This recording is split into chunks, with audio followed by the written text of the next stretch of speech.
কথাটা সামাজিক যোগাযোগ মাধ্যমে অনেক সময় ঘুরতে দেখি। সেই প্রেক্ষিতে মূলত জিজ্ঞেস করেছিলাম, কথাটা যে সংশোধন হওয়া প্রয়োজন নিজের ভালোর জন্য বা নিজেদের ভালোর জন্য, সেই জন্য মূলত জিজ্ঞেস করেছিলাম।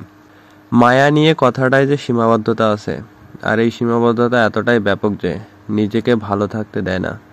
অথচ জীবনে চলার পথে ভালো থাকাটা ভীষণ প্রয়োজন। কিন্তু যে মায়া নিজেকে ভালো থাকতে দেয় না, সে মায়া কি আদৌ নিজের জন্য যৌক্তিক, ভালো, উপকারী? যদি উপকারী নাই হয়, তবে ভাবাটা কি ঠিক? অন্তত যেভাবে নিজেকে ভাবলে ভালো থাকতে দেয় না।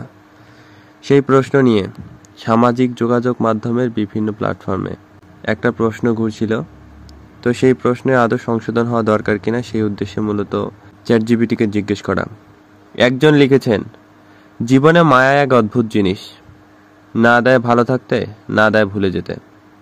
আমি বলি কি, সম্পর্কে ওই রকম মায়ার বাইরেও মায়া আছে, যা নিজেকে ভালো রাখে। যে মায়ার অনুভূতি এরকম উপলব্ধির জন্ম দেয়, সেরকম মায়া যত তাড়াতাড়ি ছাড়া যায় ততই মঙ্গল। জবাবে বলেছেন, আপনার বক্তব্য একেবারে যথাযথ। মায়া যদি জীবনে ভার হয়ে দাঁড়ায় বা আপনাকে অপ্রয়োজনীয়ভাবে আটকে রাখে, তা ছেড়ে দেওয়াই শ্রেয়।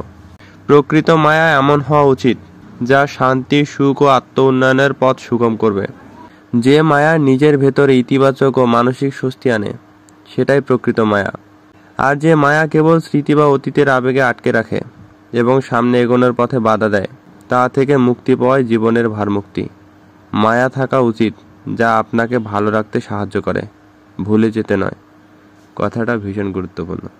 মায়া থাকা ভালো, কিন্তু যে মায়া নিজেকে ভালো থাকতে দিচ্ছে না বা ভুলতে দিচ্ছে না, সে মায়া যত তাড়াতাড়ি ছাড়া যায় ততই মঙ্গল। ধন্যবাদ। ভালো থাকবেন, সুস্থ থাকবেন, নিজের খেয়াল রাখবেন।